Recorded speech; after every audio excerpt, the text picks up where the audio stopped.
Hi there, Queen family. How are you doing? It's been a long time. For the first time, I've decided to vlog from the car. And for those of you who do know who the hell this is, my name used to be Mo on the Go. Now it's Queen African Queen Mo. Now it's African Queen Mo. All right, guys. Hi, everybody. How are you doing? Hope everything is okay. Well, as okay as it can be under the circumstances, right? Well, my name is Mo, and African Queen Mo. I changed my name from African Mo on the Go, and I do a lot of different things, basically. I cover mainly life issues, travel, investments, and anything to do with fashion for ladies who are older, bigger, and all that. But right now, I want us to talk about something that's really on my heart. It's been on my heart for a long time. The reason why I decided to vlog from the car is because of noise. You know, there is so much noise everywhere. If you're in an apartment complex, places like that, it can be quite noisy, especially in the weekend. And noise is actually a big distraction from the things that we're going through in the world. So sometimes it's good to just, take some time off. So, I've noticed recently that there's been less and less people vlogging. The people that I normally follow. Have you guys noticed that less and less people are vlogging as often as they used to? That's a good indicator that something is different. Something has changed. We don't know whether for the better or not, but I can kind of suspect that perhaps not for the better, right? I think people's stress levels are really up. When it comes to vlogging and doing videos and stuff like that, you need to be in the right frame of mind. I can say that a lot of people's minds are not in the right frame right now. Yeah, including my own. I have spent a lot of time trying to think through the changing environment and how things have really changed and how speedily things are changing.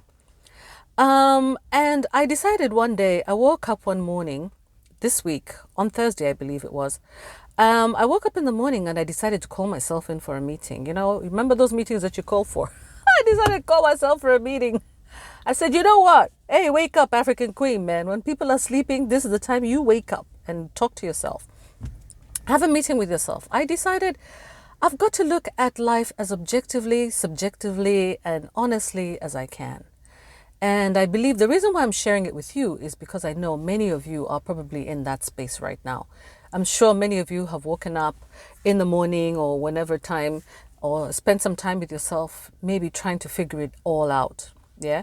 I have this saying that I always used to tell my son, oh, we'll figure it. Oh, we'll figure it. But you know, this figuring it is getting more and more difficult as we go along. Anyway, like going back to the topic, I called myself in for a meeting because I wanted to discuss a few things. The first thing was that I wanted to reflect on I called myself for a meeting because I wanted to reflect on a couple of things. As you're aware, or maybe you're not, I live alone in Kenya, in the beautiful coastal city of Mombasa. My beautiful family is all the way back in the UK, and the UK is undergoing a very crazy, unprecedented period where there is, as you saw, there's railway strikes, there's transportation strikes, there's gas issues, there's food problems, housing crisis, migration crisis, you name it. You know, it's just a big crisis. I'm going to have to open the doors here because it's getting rather hot for me. So every time you look around, you know, there's just so much crisis. This world is being actually crisis-led. It's led crisis from one crisis to the next crisis.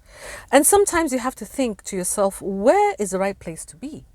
Where should I go? If you're in the UK or you're abroad, maybe you're thinking, oh my God, you're looking back at home with nostalgia. And you're thinking, perhaps you'd be better off back in Africa. When you're in Africa, you're looking on the other side and you're thinking, oh my God, I wish I was out of Africa. I think I'll be much better off in Europe or America.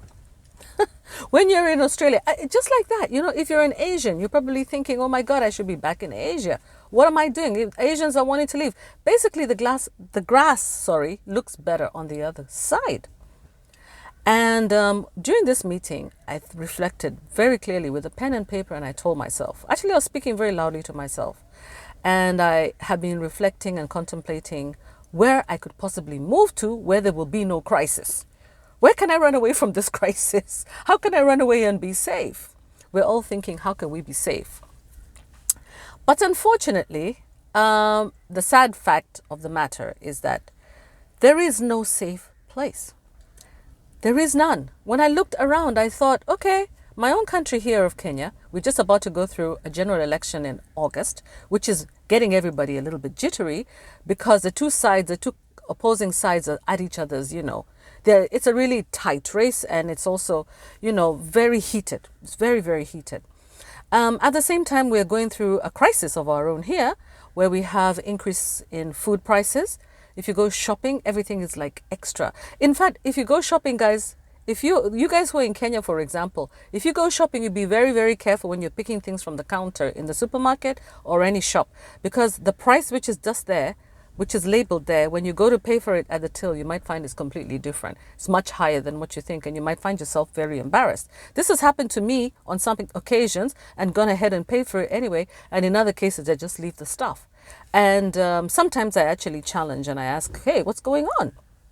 Yeah, but really, it's not really their faults in some cases. It's because of how quickly the prices of goods and services, especially the price of goods, is changing to the point where you can't even keep up. Okay, especially if you're a small shop, you can't even keep up, with your price listing and pricing.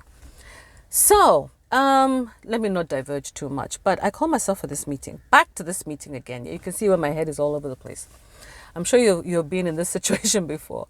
I call myself to this meeting and I said, guys, Mo, Queen Mo, you're the queen, man. You should have all the answers. Look at you. Look at your age. You should have all the answers. By now, all your experience should have helped you. You should know what to do. After all, you have a good education. You've traveled widely. You are experienced. You've raised a child. You're almost a grandma. Come on, you should have answers. You should know how to handle this. But honestly, seriously, I don't. The fact is, I do not know how to handle this. And for the very, very first time in my life, I admit to you, guys, I am lost. I really just don't know what to do. So, as I admitted to you, actually I admitted it to myself. And I said, you know what, God? I just had to go back to God and say, please give me some direction. Help me to know. Because just as soon as I come up with this, I've got the fabulous solution, all of a sudden, shoop, it's gone up into dust. So for example, I might say to myself, I'm going to start a new business venture. And then I see that the taxes on the business side are going up. And I realize that if I start a business right now, it's a great risk, because I could either lose my investment in taxes, or I could lose my investment because people's purchasing power is not such that they would be willing to pay extra for services. People are trying to cut down, actually. Unless, of course, one was to go into the fast-moving consumer goods, such as maybe basic food commodities and things like that. But I don't have any experience in that area. So you think to yourself, oh my God, how will I ever know, anything to do with that? How can I do this? Well, since I don't have so long to talk to you about it, what I finally decided was this. I looked at myself and I thought, what is it that I can do without any resources at all, without any money, any major amounts of inputs in terms of financial inputs, which are rare and diminishing? And I thought, well, I have these two hands. They're still there. Thank God. I have my eyes, I have my ears, I have my body. I'm still strong. What can I do? And I thought to myself, use this. I can use my hands. With my hands, what can I do? I'm gifted in so many things. I can create. I can make. Okay? I can cook. I can decorate. I can look after pets. I can look after children. I've got so many gifts. I won't even talk about them. But all of us have a gift. Maybe my gift might be cooking. Your gift might be tailoring. The other person's gift might be agriculture. Your green thing, the green thumbs. All right? Somebody else's gift, they might be you're skilled at crafts. Okay? You can make things. Okay? You're good at carpentry. You're good at You're a good electrician. You can fix anything that's broken. You're a handyman. Okay? Or you're a handy lady. Okay? You're good with children. You're excellent with kids. Maybe you're a good cleaner. You're good with keeping order and organization in spaces.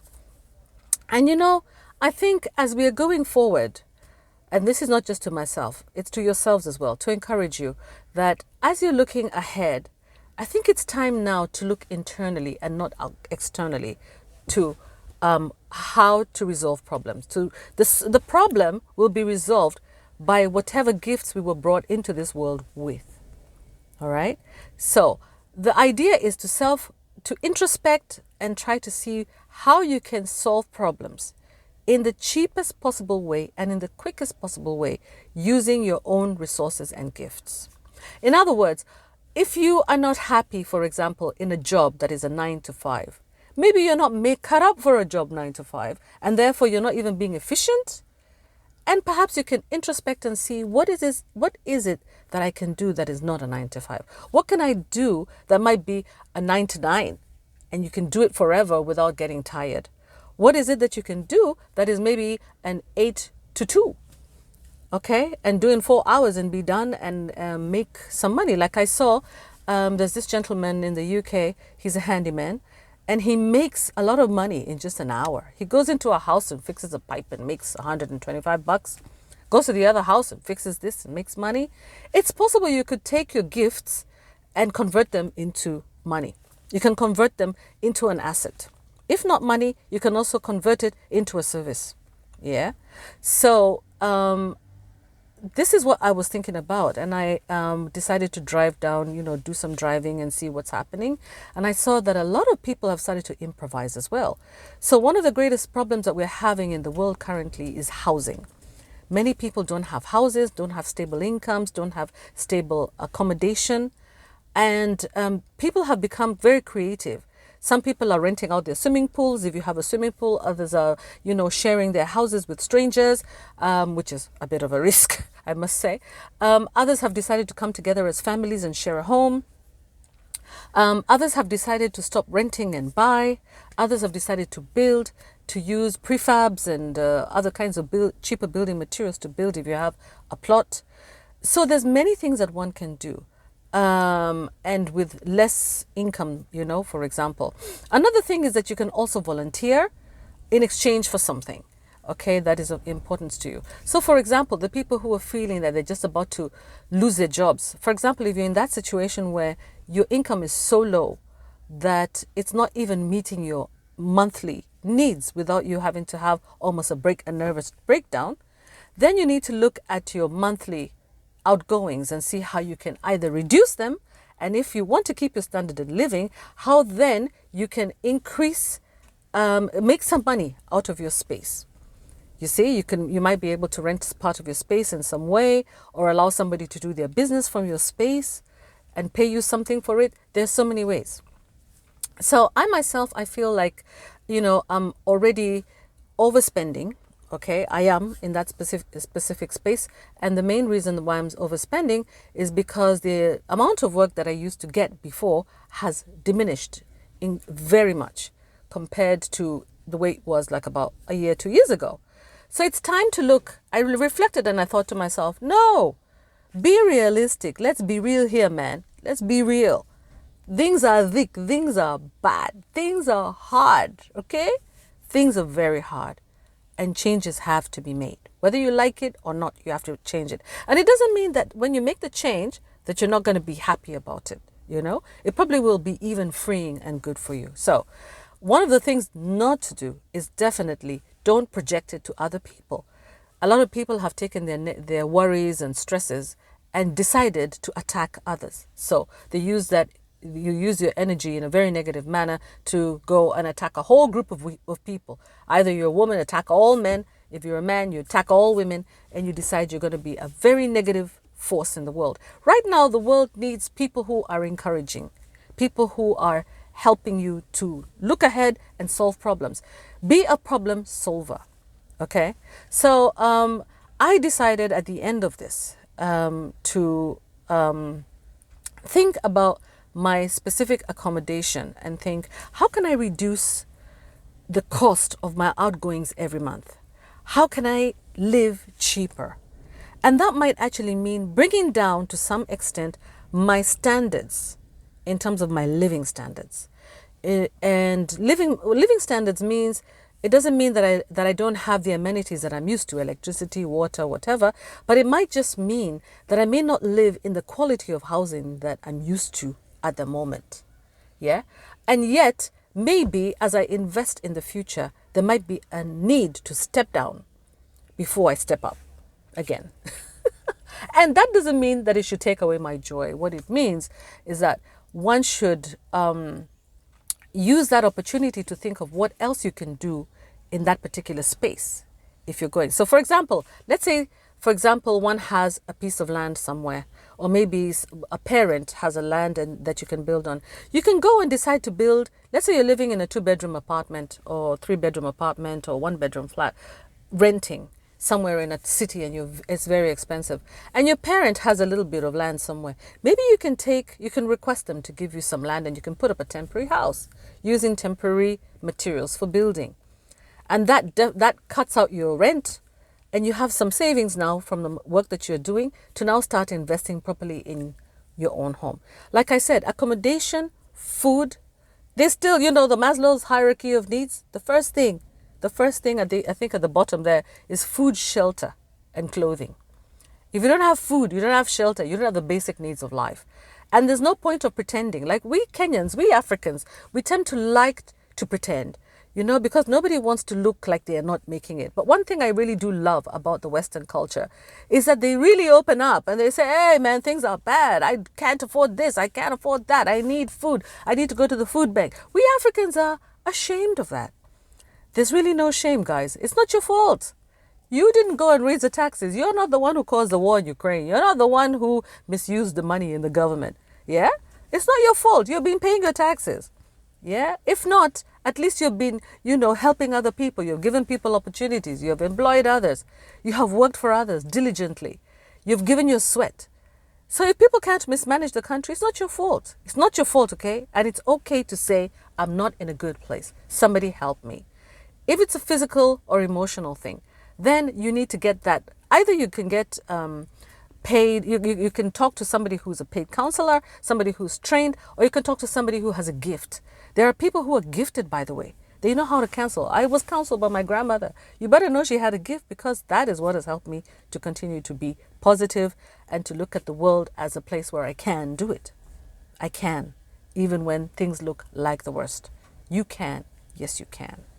All right, guys. So I just wanted to give you that piece of encouragement as my wonderful family, and to let you know that, yes, I've been a little bit quiet, but in the meantime, hey, you know what I mean? We will manage. Now I'm going to show you a video that I did before of how you can have a nice meal.